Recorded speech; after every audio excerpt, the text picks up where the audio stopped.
Hello friends, welcome back to our channel Irin Joya vlogs. আজকে ব্লগটা আমার জন্য বেশ অনেকটাই স্পেশাল, কারণ আমি পৌঁছে গেছিলাম আমার ইউনিভার্সিটি। দেখতেই পাচ্ছেন নাম যাদবপুর ইউনিভার্সিটি।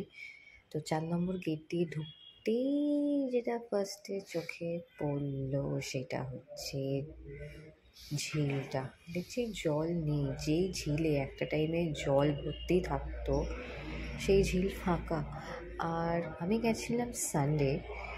আমি জানি না যে সানডে এতটা ফাঁকা থাকে নাকি রিসেন্ট এত কিছু হওয়ার পর যেইউ এখন ফাঁকাই যায়, আমি ঠিক জানি না। দেখতেই পাচ্ছেন খুব ফাঁকা। আর এমনি যখন আমি কলেজ টাইমে যখন আমি আসতাম তখন তো মানে লোক স্টুডেন্টসে গিজ করছে। আর এখানেও বসে আমি একা না, আমাদের যে ফ্রেন্ডস গ্রুপ যেটা ছিল সবাই এখানে মিলে আড্ডা মেরেছি। আর যে দোকানটা এখানে দেখছেন, এই দোকানে ফেমাস ঢপের চপ পাওয়া যায় মিলনদার। 10 টাকা দিয়ে কিনে খেতাম। আর এটা হচ্ছে গান্ধী ভবন।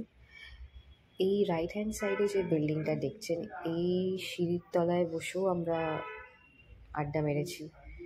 দেন আমরা এই বিল্ডিংয়ের ওয়াশরুমেও গেছি, যখন সব ডিপার্টমেন্টে ওয়াশরুম বন্ধ থাকতো তো এখানেই যাওয়া হতো।